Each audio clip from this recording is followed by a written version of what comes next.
बिस्मिल्लाहिर्रहमानिर्रहीम। अस्सलाम वालेकुम वरहमतुल्लाहि वबरकातुहू। मैं हूं होमी हर्बलिस्ट डॉक्टर मोहम्मद मुख्तार कादरी, कामों के गुजरांवाला पाकिस्तान से।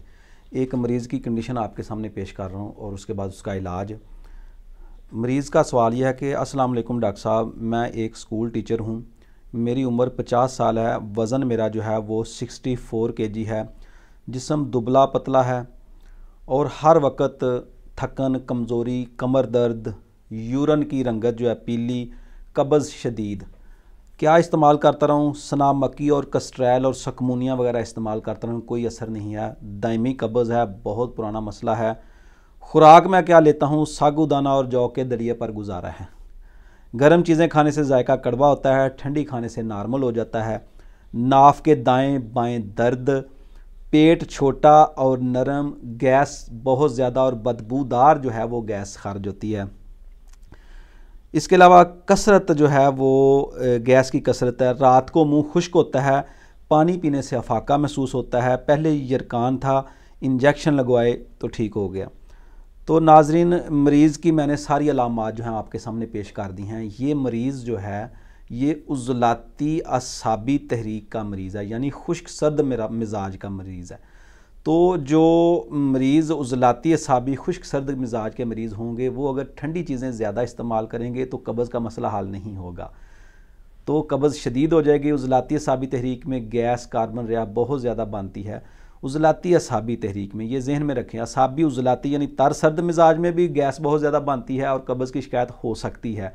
रतूबात की ज़्यादती की वजह से भी बाज़ औक़ात कब्ज़ हो जाती है, लेकिन उज़लाती असाबी में शदीद कब्ज़ होती है तो मरीज़ के पेट में गैस भी बनती है। पेट वो कहते हैं मेरा नरम है, जो नाफ है नाफ के दाएं बाएं और साइड पर जो है ना वो ऊपरले हिस्से में दर्द रहता है।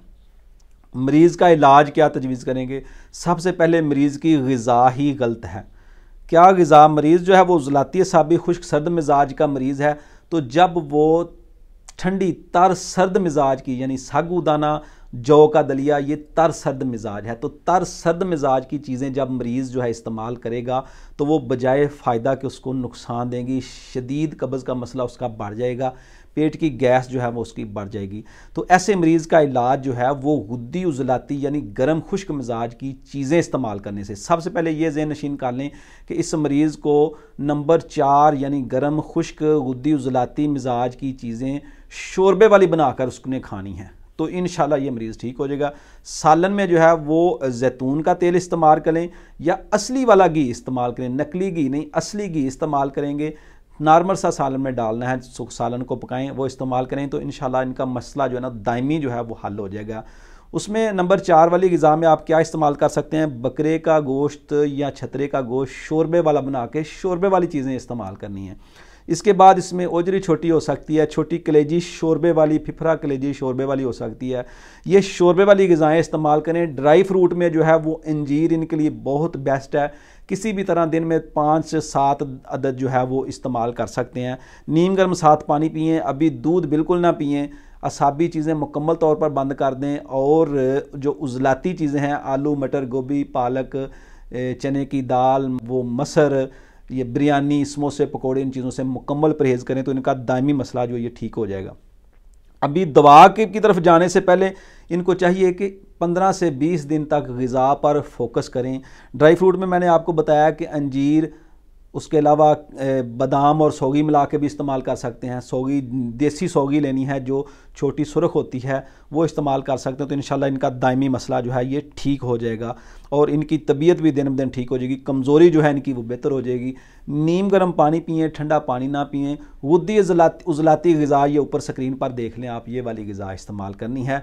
और नंबर 3 में से उज़लाती गुद्दी में से खुश्क गर्म मिजाज की ग़िज़ाओं में से सिर्फ काले चने के शोरबे के साथ, उसमें भी देसी घी हो या रोगने ज़ैतून हो तो उसके साथ वो इस्तेमाल कर सकते हैं, या फिर छोटी ओजरी इस्तेमाल कर सकते हैं नंबर 3 वाली ग़िज़ा में से। लेकिन नंबर 4 वाली ग़िज़ा और 3 और 4 को मिलाकर इस्तेमाल करेंगे तो इंशाअल्लाह अज़ीज़ इनका दायमी मसला हल हो जाएगा।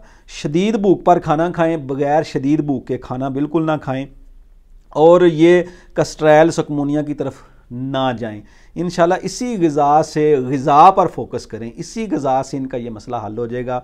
फुल्का खाएं, पराठा ना खाएं, इंशाल्लाह अज़ीज़ ये 15-20 दिन में काफ़ी बेहतर हो जाएंगे। ग़िज़ा से इलाज करें, दवा की ज़रूरत ही नहीं पड़ेगी इंशाल्लाह। ये 2 चीज़ें कर लें, एक तो अंजीर डेली खाना शुरू कर दें और पानी नीम गर्म पीना शुरू कर दें, और इसके अलावा जो है वो बादाम और सौगी मिलाकर वो भी आप एक टाइम इस्तेमाल कर सकते हैं।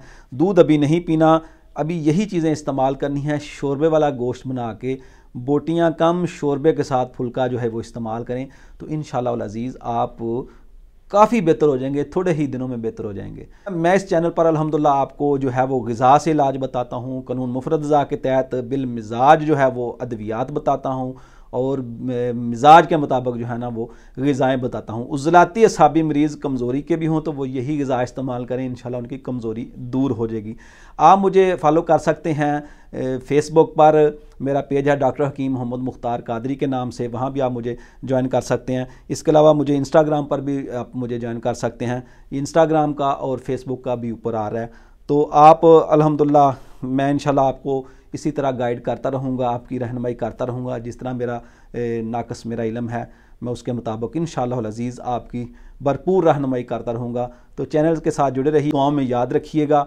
अस्सलामु अलैकुम वरहमतुल्लाहि वबरकातुहू।